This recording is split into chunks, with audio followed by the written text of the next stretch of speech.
할렐루야. 오늘 이 아침에 우리 하나님의 크신 은혜가 여러분 모두의 삶 가운데 충만하시기를 간절히 기원합니다.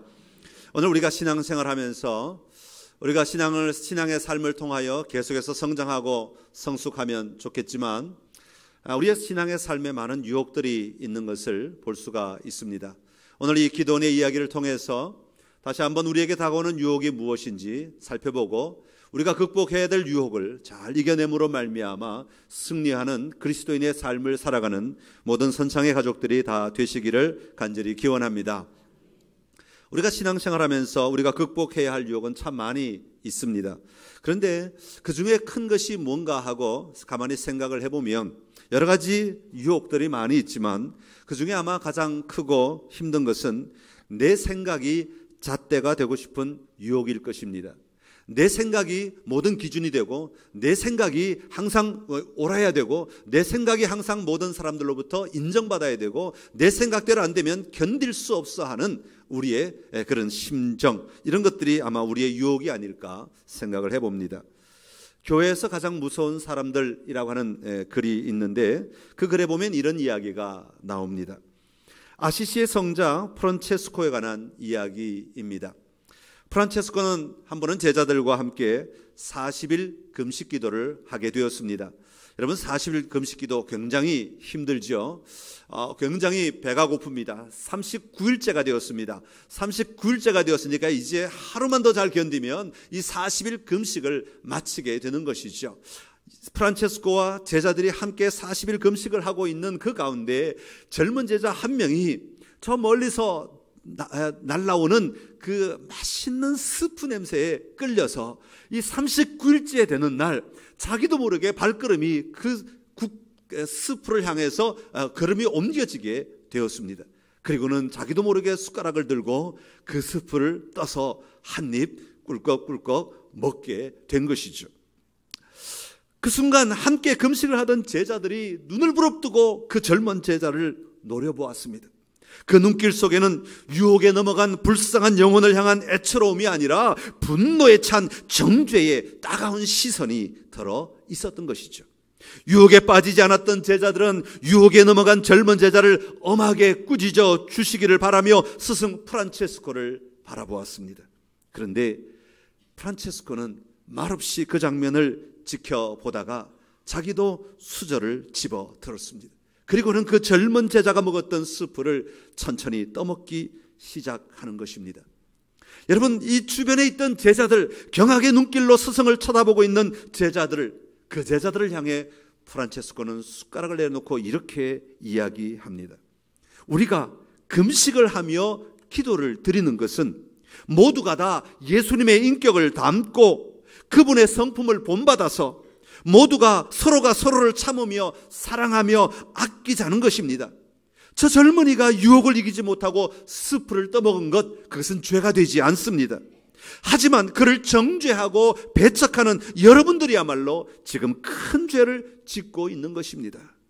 굶으면서 서로 미워하는 것보다 실컷 먹고 사랑하는 것이 훨씬 낫습니다. 그렇게 이야기를 하였다는 것이죠.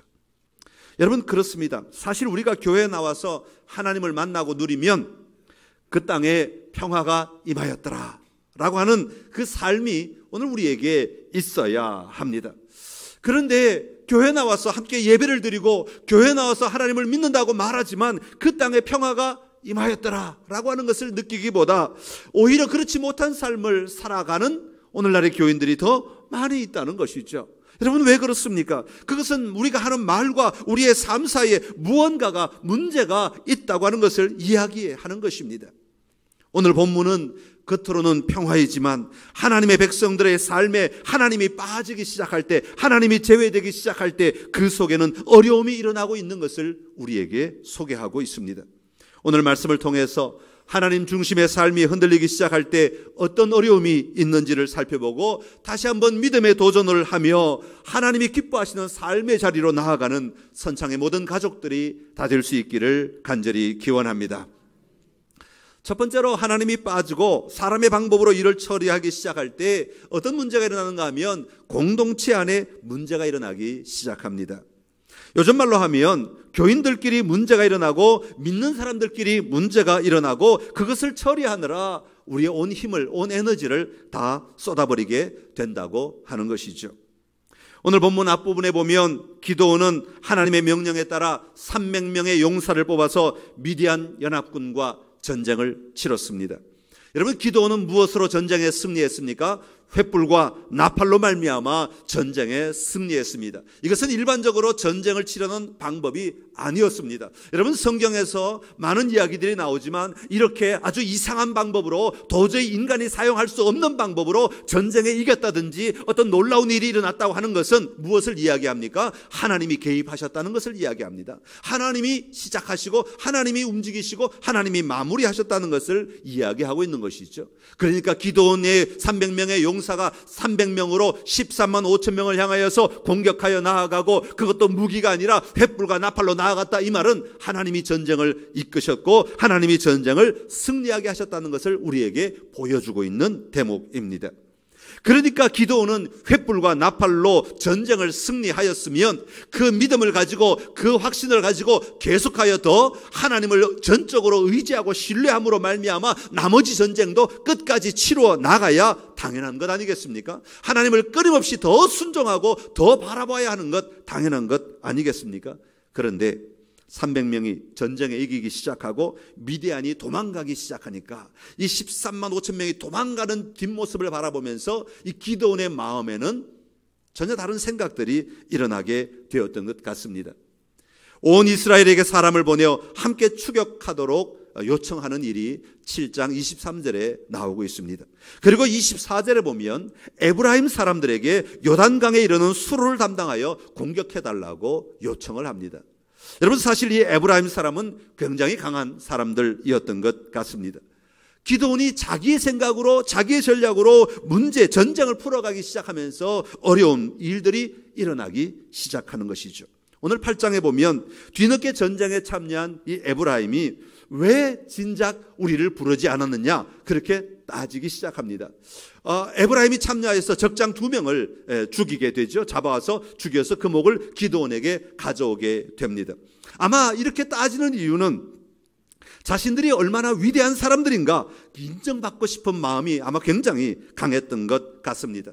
사실 그들이 정말 강한 사람이라면, 정말 모든 사람이 인정할 만한 사람들이라면 그동안 이스라엘 백성들이 7년 동안 미디안의 압제 아래 있을 때 그들이 일어났었어야 하죠. 그들이 일어나서 이 이스라엘을 위해서 싸웠어야 합니다. 그럴 때 아마 인정받지 않았겠습니까? 그런데 기드온이 일어나기 전까지 7년 동안은 에브라임 지파 꼼짝도 하지 아니하고 자기 몸을 웅크리고 숨어있던 사람들입니다. 기드온이 다 이겨놓은 전쟁에 이제 마지막 숟가락을 딱 들려주니까 그 적장 2명을 이기고 와서는 의기양양해서 지금 자기 기드온에게 이야기합니다. 아마 이들의 심기가 불편해진 것은 기드온의 이름이 올라가니까, 기드온의 이름이 높아지니까 아마 이들이 굉장히 화가 나기 시작했던 것 같습니다. 여러분, 기드온은 어떤 사람이었습니까? 숨어서 포도주 틀에서, 공개된 포도주 틀도 아니고 숨겨진 포도주 틀에서 밀을 타작하던 그런 아주 연약한 사람이었습니다. 그럼에도 불구하고 에브라임은 아주 강한 사람들이었습니다. 그런데 그 연약한 자가 강한 자보다 더 높은 명망을 얻게 되니까, 더 큰 승리를 얻게 되니까 이들이 아마 엄청난 질투를 하거나 속이 많이 상해 있었던 것 같습니다. 다시 말하지만 에브라임을 전쟁에 참여시켜 그 도망가는 미디안 병사들을 치게 된 것은 하나님의 전략은 아니었다고 하는 것이죠. 하나님께서 미디안을 기드온의 손에 다 붙이셨다는 것을 확신하였다면 기드온은 끝까지 하나님의 말씀을 듣고 하나님의 뜻대로 행했어야 합니다. 그런데 기드온은 도망가는 미디안 병사들을 보고 자기의 생각, 자기의 전략을 끄집어내기 시작하였고, 그래서 부른 사람들이 바로 에브라임 사람들이었다고 하는 것입니다.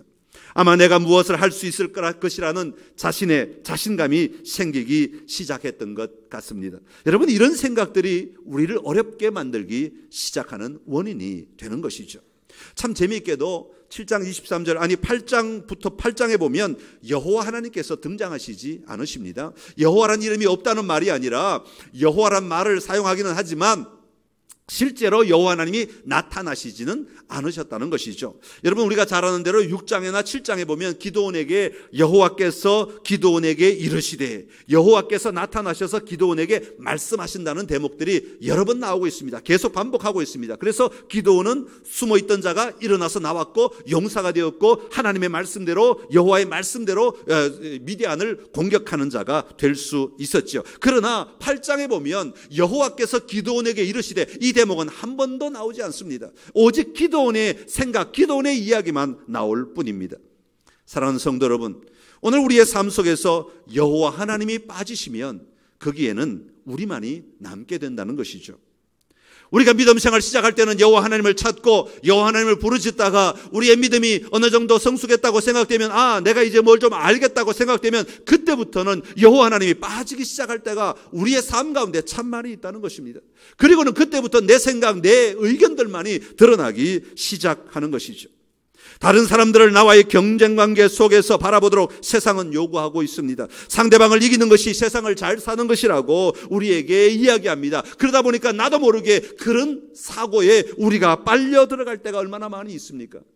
그러나 성경은 그렇게 말하지 않습니다. 성경은 끊임없이 말씀하시기를 여호와 하나님의 말씀을 잘 지킴으로 말미암아 우리에게 임한 참된 평화를 우리가 누릴 수 있게 되고 그것이 승리하는 것이다, 그렇게 말씀하고 있습니다. 오늘 우리 선창교회 안에, 그리고 여러분의 가정 안에 정말 하나님이 주시는 하나님의 통치로 말미암아 임하게 되는 참된 평안, 참된 평화가 넘쳐나는 은혜가 여러분 모두의 삶에 충만하게 되시기를 간절히 기원합니다. 또 하나의 전투 이야기가 4절부터 나오고 있죠. 13만 5천 명 가운데 12만 명이 죽고 1만 5천 명이 남았습니다. 자, 이 1만 5천 명을 300명이 계속 쫓아가야 하는 그런 상황에 놓여 있습니다. 그런데 이 1만 5천 명을 계속 쫓아가기에는 아마 이 300명이 많이 지쳐 있었던 것 같습니다. 그렇지 않겠습니까? 이 어마어마한 전쟁을 치르느라고 300명이 동분서주하면서 막 뛰어다녔을 터이니까 아마 굉장히 많이 인간적으로는 지쳤을 것입니다. 그래서 올라가는 길에, 미디안을 쫓아가는 길에 어느 지역을 지나게 되냐 하면 숫곳이라고 하는 지역을 지나가게 됩니다. 이것은 갓지파 사람들이 살고 있던 곳인데, 이 숫곳 지역을 지나가면서 그들에게 이렇게 부탁을 합니다. 기드온이 뭐라고 부탁하는 거니까 자기 군사들에게 떡을 좀 주라고 말합니다. 그랬더니 이 숫곳 사람들이 기드온을 아직도 신뢰하지 못하고 있습니다. 기드온을 아직도 용납할 수가 없지요. 왜? 기드온에 대해서 너무 잘 알고 있으니까. 그래서 두려움 가운데 이렇게 이야기합니다. 우리가 당신들에게 떡을 줄 수가 없습니다. 왜냐하면 미디안의 적장 세바와 살문나가 아직도 죽지 않고 저렇게 살아있는데 당신이 그 사람들의 목을 가져오지 않는 한은 그들이 나중에 우리에게 어떻게 보복을 할지 알지 못하기 때문에 우리가 떡을 줄 수 없다는 것입니다. 그때 기드온은 그 얘기를 듣고 화가 머리끝까지 납니다. 그래서 그들을 저주합니다. 7절에 보면 여호와께서 세바와 살문나를 내 손에 넘겨주신 후에 내가 들가시와 찔레로 너희 살을 찢으리라. 엄청난 이야기를 합니다.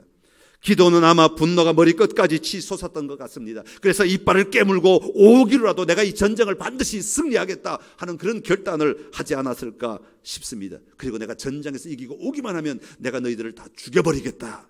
도끼가 품어져 있는 거죠.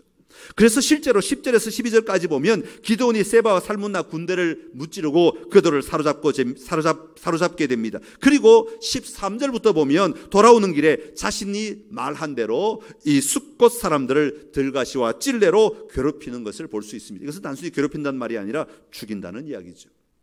또한 그 뒤에 보면 브누엘 사람들에게도 마찬가지 경험을 하게 됩니다. 이 브누엘 사람은 브니엘, 아시죠? 브니엘, 같은 이름입니다. 브니엘 사람들에게도 마찬가지입니다. 숫곳 사람들에게 갔다가 브누엘 사람들에게로 올라갑니다. 이 요단강 바로 위쪽에 있는 그 지역 사람들인데 그들에게도 동일한 도움을 요청합니다. 그런데 그들에게서도 숫곳 사람들과 똑같은 대답을 듣게 되죠. 그때 기드온은 9절에 보면 내가 평안히 돌아올 때 이 망대를 헐리라, 그렇게 이야기합니다. 그리고는 돌아와서 진짜로 17절에 보면 전쟁을 이기고 돌아올 때 브누엘 망대를 헐 뿐 아니라 그 성읍 사람들을 죽였다, 그렇게 기록하고 있습니다. 여러분, 지금 이 전쟁의 초점이 어디에 있습니까? 여러분, 기드온은 누구와 싸우고 있는 중이었습니까? 미디안에게 전쟁을 치르고 있었습니다. 미디안과 전쟁을 하고 있었습니다. 외부의 대적과 전쟁을 치르고 있었습니다. 그런데 지금 기드온의 초점은 어디로 옮겨가고 있습니까? 내부로 옮겨가고 있습니다. 자기 동족을 죽이는 자리로 자기 자신이 몰려가고 있었다는 것이죠. 여러분, 이렇게 된 것은 무엇 때문입니까? 기드온이 여호와 하나님을 집중하지 아니하고 자신의 감정과 기분에 따라, 자기의 생각에 따라 전쟁을 이끌어 가기 시작하면서 일어난 일들이라고 하는 것입니다. 사랑하는 성도 여러분, 오늘 우리가 살아가고 있는 이 교회 안에서, 우리의 믿음의 삶의 자리 안에서 이런 일은 혹시 없습니까? 교회는 어떤 곳입니까? 교회는 무엇을 위해 존재하는 곳입니까? 교회는 하나님을 알지 못하는 사람들을 향하여 마음을 열고 다가가 복음을 전하고 그들이 교회 안에 들어올 때 그들을 품고 사랑하고 안아줌으로 말미암아 하나님 나라의 삶을 누리도록 초대할 뿐 아니라 함께 그렇게 살아가야 하는 곳이 바로 교회입니다. 그런데 우리가 경험하고 있는 교회의 현장은 어떤 곳입니까? 교회 안에서 서로 미워하고 경쟁하고 질투하고 그러면서 시간을 다 보내고 있지는 않으십니까? 교회 와서 정말 하나님 때문에 기뻐하고 즐거워하는 시간보다 다른 사람 때문에 힘들어하고 아파하고 갈등하면서 우리가 몸을 움츠리고 있다가 집에 돌아갈 때는 없는가 하는 것이죠. 어릴 때부터 교회 안에서 자랐던 신앙의 2세대라고 말하는 장로님, 집사님, 권사님의 자녀들이 성장하기 시작하면 교회 잘 안 나오려고 해요. 왜 안 나오려고 하느냐고 물어보면 대부분 대답이 그렇습니다. 나를 아는 사람들이 너무 많다는 거죠. 어른들이 나를 아는 사람들이 너무 많은데 두려운 것은 그들의 입방아가 두렵다는 것입니다. 내가 조금만 잘못해도, 조금만 행동해도, 조금만 무엇을 움직여도 그들이 과거부터 시작해서 입방아를 찍기 시작하는데 그 말들을 감당할 힘이 없다는 것이죠. 다시 말하면 교회는 너무 좋은데 사람들이 두렵다는 것입니다. 선창교회는 너무 좋은데 사람들이 두려워서 나올 수가 없다는 것이죠. 그 아픔을 내가 감당할 힘이 나에게는 없습니다. 그렇게 이야기합니다. 성도들 가운데 몸이 많이 아프신 분들이 계십니다. 가정에 어려움이 생기시는 분들이 계십니다. 이혼하기도 하고 갈등이 일어나서 정말 고통 가운데 있는 가정들이 많이 있습니다. 그런 사람들은 교회에 나와서 하나님 앞에 부르짖어야 합니다. 하나님의 도움을 구해야 합니다. 그리고 옆에 계신 성도들에게, 나를 아는 성도들에게 내가 지금 이런 어려운 상황에 처해졌으니, 내가 이렇게 질병으로 말미암아 고통을 당하고 있으니 나를 위해 기도해 달라고 옆 사람들에게 다니는 족족 부탁을 해야 됩니다. 많은 사람들에게, 이왕이면 더 많은 사람들에게 부탁해서 그들의 기도로 말미암아 이 문제가 해결되고 이 질병이 낫고 이 상황이 끝나도록 도움을 요청해야 하는 것이 교회입니다. 그런데 그런 사람들이 교회에 오면 내가 질병 가졌다는 것을 숨기려고 합니다. 아무도 내가 질병을 앓고 있는 것을 알기를 원치 않습니다. 아무도 내 가정에 문제가 있는 것을 알기를 원치 않습니다. 아무도 내 가정에 문제가 있는 것을 밝히고 싶어 하지 않습니다. 혹시 저 사람이 알까 봐 오히려 전전긍긍하고 오히려 저 뒤에 앉았다가 그냥 빨리 도망가기 바쁩니다. 왜요? 저들이 알면, 사람들이 알면 입방아에 오르내리고, 그 입방아에 오르내리는 것이 내가 지금 가정에 문제 있는 것보다 더 고통스럽고 더 아프기 때문에, 더 괴롭기 때문에 차마 말을 하지 못하고 차마 드러내지 못한다는 거죠. 사람을 2번 죽이는 일들이 일어난단 말입니다. 우리 가정은 어떻습니까? 여러분, 집에 들어가면 무엇을 기대하십니까? 집에 가면 남편이, 아내가, 부모가, 자녀들이 나를 품어주고 나를 안아줘서 밖에서 괴롭고 힘들었던 것들이 집에 가면 다 녹아지고 자유하게 되고 평화를 누리고 정말 집에 가면 안식하고 집에서 새히 먹고 그 집에 출입하는 자마다 평강을 누리고 이런 축복을 누리고 싶지 않으십니까? 그런데 집에 가면 오히려 가족끼리 왜 이래? 라고 말할 정도로 정말 힘들어하는 가정들이 의외로 참 많이 있습니다. 왜 그렇습니까? 사랑하는 성도 여러분, 우리가 하나님 없는 전쟁을 하기 시작하면 이런 일들이 우리에게 일어납니다. 여호와 하나님이 빠지면 그때부터 우리의 감정이 우리를 이끌어가기 시작하는 거죠. 우리의 생각, 우리의 잣대가 우리를 이끌어가기 시작하는 겁니다. 하나님 없는 삶이 시작되고 하나님 없는 삶이 시작되면 우리는 하나님 없는 전쟁을 치르게 되는 것이죠. 진짜 해야 하는 전쟁보다는 그 전쟁을 빌미로 동족을 죽이는 이 기드온의 안타까운 삶의 자리에 우리도 같이 경험할 수밖에 없는 것입니다. 사랑하는 성도 여러분, 우리 선창교회는 다시 한번 여호와 하나님의 통치를 누리는 교회가 될 수 있기를 간절히 기원합니다. 여러분 가정이 다시 한번 하나님의 통치만이 임하는 그런 가정이 될 수 있기를 간절히 기원합니다. 여러분 한 사람 한 사람이 오직 하나님으로 말미암아 통치를 받아 하나님이 주시는 마음과 하나님이 주시는 긍휼함과 하나님이 주시는 자비함으로 살아갈 수 있는 은혜가 있기를 간절히 기원합니다. 그래서 교회에 나오는 모든 사람들이 교회에서 참으로 평화를 누렸더라, 우리 가정에서 참으로 평화를 누렸더라, 이 고백이 있는 은혜가 우리 모두에게 회복될 수 있기를 간절히 기원합니다. 두 번째로, 하나님 없는 삶이 시작되면 자기 자신 안에서 문제가 일어나는 것을 볼 수가 있습니다. 자신이 변질되어 가고 그로 인해 하나님을 위하는 삶이 아니라 결국 하나님이 가장 싫어하는 모습으로 자신의 삶을 살아가게 된다는 것이죠. 이것은 모든 사람들이 사실 당하고 있는 유혹 가운데 하나입니다. 저도 요즘에 계속해서 이 말씀을 보면서 이런 유혹이 나에게도 참 많구나 하는 것을 느끼며 살아갑니다. 오늘 읽지는 않았지만 22절부터 32절까지의 말씀이 이 본문인데요. 22절에 보면 전쟁에서 승리한 기드온을 향하여 이스라엘 사람들이 뭐라고 말하는가 하니까 이렇게 말합니다. 당신과 당신의 아들과 당신의 손자가 우리를 다스리소서, 그렇게 외칩니다. 여러분 이 얘기는 뭡니까? 당신이 우리의 왕이 되어 주십시오. 당신이 우리의 왕으로 임하십시오. 당신뿐만 아니라 당신의 아들도 왕이 되고 손자도 왕이 되고 계속 대를 이어서 왕권, 왕조를 이루십시오. 그렇게 얘기하는 것이죠. 그런데 이것은 사실 엄청난 실수죠. 하나님이 결코 기뻐하지 않는 것입니다. 이 전쟁을 승리하게 하신 분은 하나님이시고 이스라엘 백성들의 삶의 자리에 통치자 되시는 분은 여호와 하나님이십니다. 그러기에 하나님만이 왕이 되셔야 하는데 자꾸 하나님을 제외하고 사람을 왕으로 세우려고 하게 되는 거죠. 그때 기드온이 아주 멋진 대답을 합니다. 이렇게 말하죠. 나는 여러분을 다스리지 않을 것입니다. 나의 아들도 여러분을 다스리지 않을 것입니다. 오직 여호와께서 이스라엘을 다스리실 것입니다. 멋진 대답이죠. 그런데 이런 대답을 가리켜서 정치적 대답이라 그렇게 말합니다. 좀 더 전문적인 용어로 하면 신학적 정답이라 그렇게 말합니다. 종교적 정답이라 그렇게 말합니다. 여러분 우리는 신앙의 삶을 살아가면서 이런 종교적 정답을 가지고 살아갈 때가 참 많이 있습니다. 기도는 정답만 말했을 뿐이지 기도의 마음속에는 어떤 변화가 일어났는지 알 수 없는 장면들이 뒤에 계속 나오고 있습니다. 여러분 6장인가요? 보면 전쟁을 치를 때 백성들에게 외치라고 한 소리가 있어요. 그게 뭐냐 하면 여호와를 위하라, 기드온을 위하라. 이때부터 징조가 있었어요. 사실 여호와를 위하라 이렇게만 외쳐야 되는데 기드온은 백성들에게 외치라고 말할 때 여호와를 위하라, 기드온을 위하라, 이 두 가지를 함께 외치게 했던 것이죠. 알게 모르게 그 백성들의 마음 가운데 여호와 하나님과 기드온이 함께 백성들의 기준이 되도록 자기가 만들어가고 있었던 것이죠.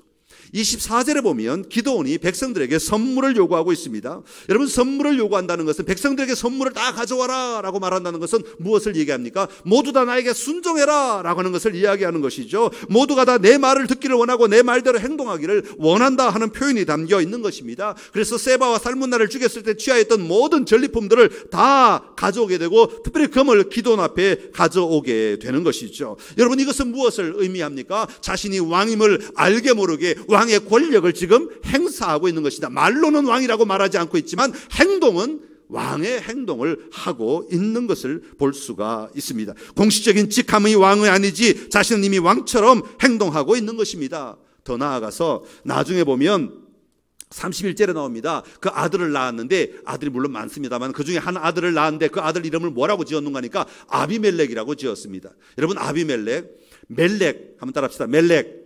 멜렉은 뭐냐면 왕이란 뜻입니다. 왕. 그러니까 아비왕, 아비가 왕이다 그런 뜻이에요. 아비멜렉. 아비란 말은 나의 아버지란 뜻입니다. 그러니까 진짜로 나의 아버지가 왕이다. 여러분 아들의 이름은 누가 짓습니까? 제가 태어나면서 나는 김혁이다 하고 어머니 뱃속에서 나온 사람 있습니까? 없습니다. 자기가 이름 짓는 건 아닙니다. 누가 짓습니까? 아버지가 짓습니다. 아버지가 누구입니까? 기드온입니다. 기드온이 자기 아들을 낳고 아들의 이름을 아비멜렉이라, 아비가 왕이다. 누가 아비가 됩니까? 기드온이죠. 풀었으면 기드온은 왕이다. 아주 숨겨진 속내가 그대로 드러나는 이름이 아닐 수가 없습니다. 또 하나는 그는 금을 가지고 우상을 만듭니다. 27절에 보면 에봇을 만드는 장면이 나오는데요. 에봇은 원래 대제사장을 위해 만들어진 거룩한 옷이죠. 하나님을 위해 사용되도록 만들어진 옷입니다. 그런데 이 기도는 에봇을 만들어 우상을 섬기게 되는 것을 볼 수가 있습니다. 27절에 보면 중간에 끝에 보면 그것을 음란하게 위함으로 그것이 기도원과 그의 집에 올무가 되니라. 여러분 이 말을 많이 들어본 말씀이죠. 어디에 주로 사용되나 하면 우상을 만들었을 때 우상이 올무가 되었다. 그런 얘기들을 참 많이 쓰죠. 성경에 사사기에 특별히 많이 나옵니다. 여러분 금을 가지고 올무가 될 만한 우상을 만들었다라고 하는 것이죠. 이 이야기는 마치 모세가 시내산에 하나님 앞에 올라갔을 때 아론이 기다리다가 못해가지고 금을 다 모아가지고 금송아지를 만들고 마치 모여가지고 절하고 있는 장면과 똑같은 장면을 기드온은 지금 행하고 있는 것입니다. 또 하나 기드온은 자신 안에서 변질되어가는 모습이 있는데 그것은 바로 자신은 왕으로 등극하지는 않았지만 왕처럼 살았던 것을 보여주고 있습니다. 29절부터 32절까지 보면 그 모습을 그대로 소개하고 있습니다. 29절에 보면 요아스의 아들 여룹바알이 돌아가서 자기 집에 거주하였는데, 자기 집에 거주하였다는 말은 이 원어로 보면 앉는다, 어떤 왕좌에 앉는다, 보좌에 앉는다라는 말과 거주한다는 말의 같은 의미로 쓰입니다. 의미가 두 개가 있습니다. 그러니까 여기서는 자기 집에 거주하였다는 말이지만 그 뒷면에 보면 왕의 보좌에 앉았다 이 말과 같은 의미로 쓰인다 그 말입니다. 그러니까 겉으로는 자기 집에 거주하였다는 말로 사용하지만 이 의미는 왕좌에 앉아있다 그런 의미로 사용되고 있는 것이죠. 왕처럼 행사했다는 것입니다. 또한 30절에 보면 기드온은 아내가 많음으로 몇 명인지 밝히지는 않고 있습니다. 그런데 그의 몸에서 낳은 아들이 몇 명? 70명. 여러분 아들을 70명 낳으려면 몇 명의 아내가 필요할까요? 여긴 딸은 언급하지 않고 있습니다. 분명히 딸도 아마 70명쯤은 될 겁니다. 뭐 대강 비율이 맞으니까 1대1로 본다면 그러면 자식이 몇 명? 추정하자면 140명 정도가 되는 겁니다. 그럼 도대체 아내가 몇 명이어야 140명의 자식을 낳을 수 있겠습니까? 그런데 여기서 굳이 아들이 70명이라고 하는 이야기는 옛날에 이 당시 왕들이 왕의 권위를 나타내기 위해요 아들을 70명을 두는 것이 일반적인 관례였다고 합니다. 당시 환경 문화적으로. 그러니까 이 70명이라는 것을 굳이 밝히고 있는 이유는 자신이 뭐라고요? 왕인 것을 알리고 싶은 거죠. 그리고 더 나아가 31절에 보면 세겜에 있는 첩과의 사이에 아들을 낳았다고 말합니다. 그 수많은 아내들에게도 불구하고 첩을 두었다는 것이죠. 첩을 두는 이유는 성적 욕구를 충족시키기 위한 이유입니다. 더 나아가 이 첩은 어디 사람이냐면 세겜 여인입니다. 세겜은 가나안 사람입니다. 여러분 모세가 경고했지요. 가나안 사람하고는 절대로 결혼해서는 안 된다고 하는 것을 경고를 하였습니다. 그런데도 불구하고 권력이 생기자 가나안 여인과 결혼하게 되었다는 것이죠. 이것은 한 여자를 얻었다는 것과는 전혀 다른 의미를 가지고 있는 말입니다. 그리고 더 나아가 가나안 첩과의 사이에서 낳은 아이의 이름을 아비멜렉이라 지었다. 그렇게 말하고 있습니다. 그리고 마지막으로 32절에 보면 기드온은 나이가 많아 죽음에 아비에셀 사람의 오브라에 있는 그의 아버지 요아스의 묘실에 장사되었더라. 요 대목은 묘실에 장사되었더라. 이런 표현들 많이 들어보셨습니까? 역대상, 역대하, 열왕기상, 열왕기하에 보면 왕들이 죽었을 때 자기 조상의 묘실에 장사되었더라. 이렇게 표현하는 겁니다. 왕조가 죽었을 때 주로 사용하는 표현이 묘실에 장사되었더라 라고 하는 표현입니다. 기도는 자기 집안이 마치 왕조, 왕의 대를 이어가는 집안처럼 표현하고 있는 것이죠. 겉으로 타이틀은 거부하였지만 왕처럼 살다가 왕처럼 죽었다고 하는 말입니다. 사랑하는 성도 여러분, 왜 우리가 살아가는데 자기 자신과 치열한 싸움을 싸우지 않으면 안 됩니까? 우리가 믿음의 삶을 지키기 위해 내 자신과 싸우지 않으면 안 되는 이유가 어디에 있습니까? 여호와 하나님을 바라보며 영적으로 깨어있지 않으면 안 되는 이유가 어디에 있겠습니까? 그것은 우리 모두가 우리 안에서는 나도 모르게 왕이 되려고 하는 마음이 숨겨져 있기 때문에 그렇습니다. 나도 모르게 왕이 되고 싶은 욕망이 우리 안에 모두 다 잠재되어 있기 때문에 그렇습니다.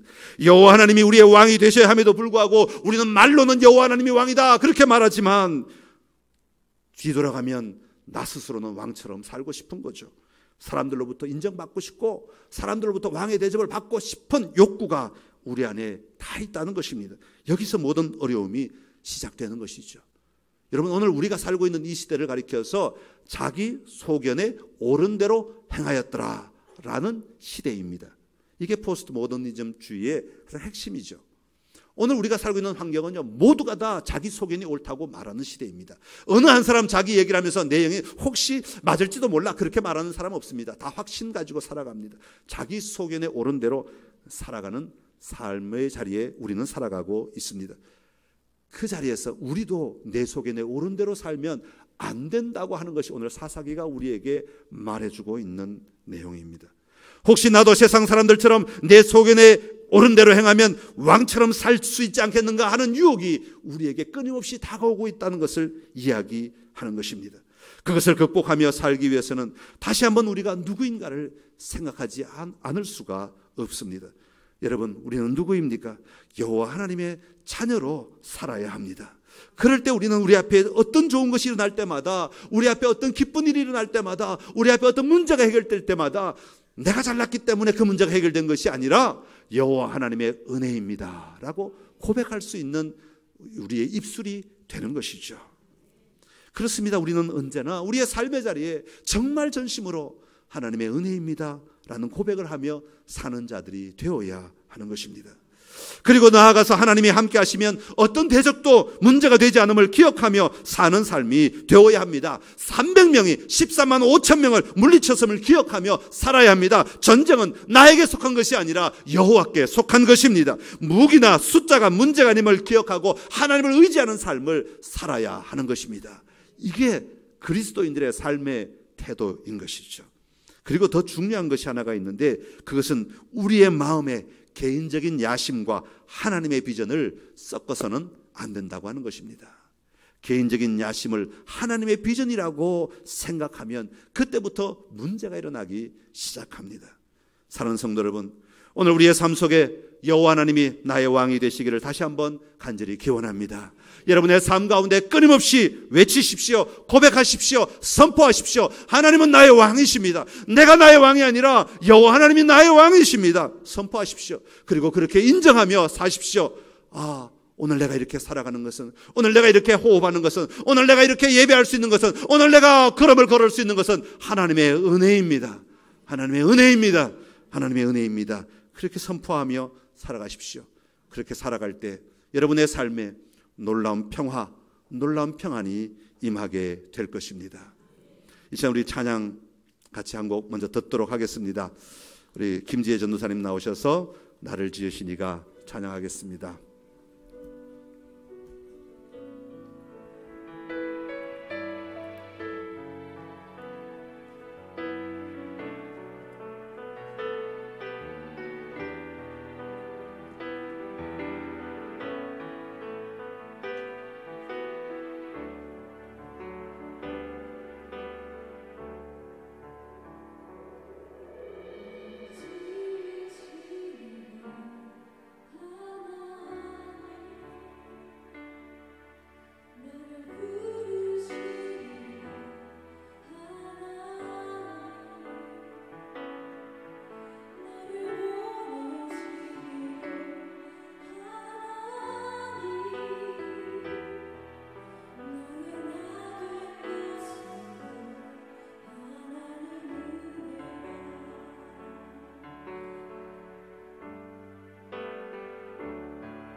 같이 찬양합시다. 하나님 나를 부르시니라. 하나님 나를 보내시니도. 하나님 나의 나 된 것은 다 하나님 은혜라. 나의 달려갈 길 나가도록 나의 마지막을 다하도록 나로 그 십자가 걷게 하시니 나의 나 된 것은 다 하나님 은혜라. 아리아나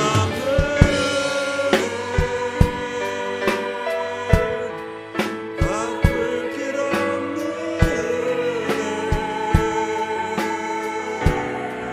내 삶을 회사하니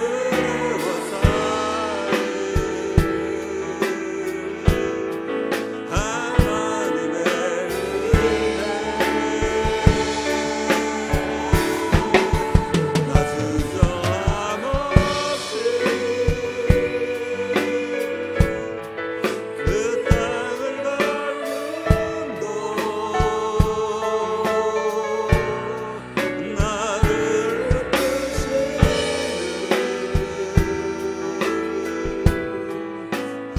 하나님의 은혜.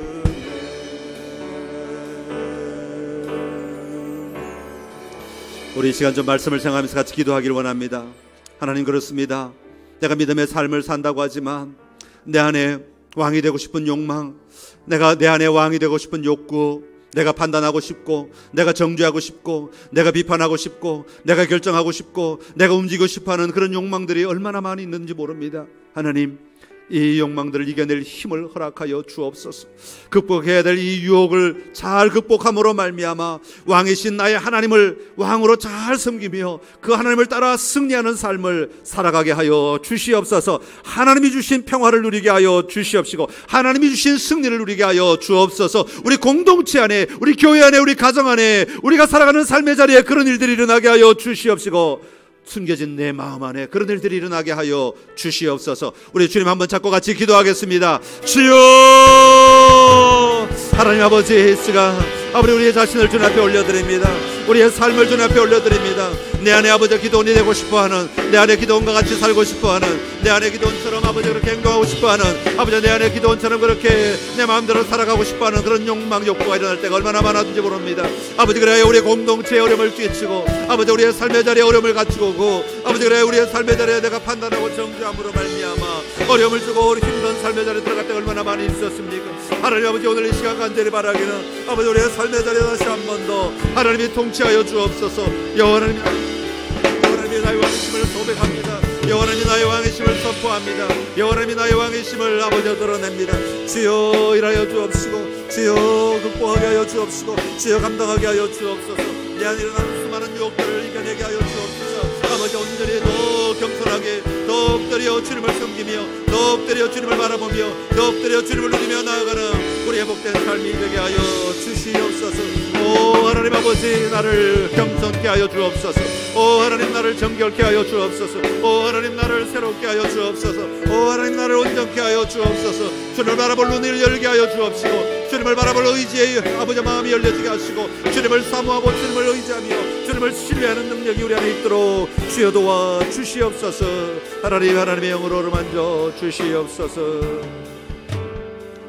하나님 아버지, 자기 소견에 좋은 대로 행하였더라. 오늘 이 시대가 사사기와 동일한 그런 시대를 우리가 살아가고 있습니다. 하나님, 이런 시대를 살아가고 있는 우리들에게 사사기의 기도원을 통하여 우리에게 다시 한번 말씀하여 주시니 감사합니다. 나 자신을 보게 하시니 감사합니다. 나도 모르게 기도원처럼 살아가는 삶의 자리는 없었습니까? 아버지, 오늘 내 입술을 벌려 정죄하고 비판하고 판단하며 살아가고 있지는 않습니까? 내가 왕인 것처럼 아버지 내가 주장하며 살아가고 있지는 않습니까? 하나님, 내 삶을 돌아보게 하시고 다시 한번 여호와 하나님이 나의 왕이심을 선포하며 살아가는 우리가 되게 하여 주시옵소서. 우리 공동체 안에 여호와 하나님이 왕이심을 선포하게 하시고 우리 가정 안에 여호와 하나님이 왕이심을 선포하게 하여 주옵소서. 내 마음 숨겨진 그 자리에 끊임없이 여호와 하나님이 나의 왕이심을 고백하며 살아가는 우리의 복된 삶이 되게 하여 주옵소서. 그래야 하나님이 주신 평화를 누리게 하시고 하나님이 주신 기쁨을 맛보며 살게 하여 주옵소서. 예수님의 이름으로 기도드리옵나이다. 아멘. 아멘.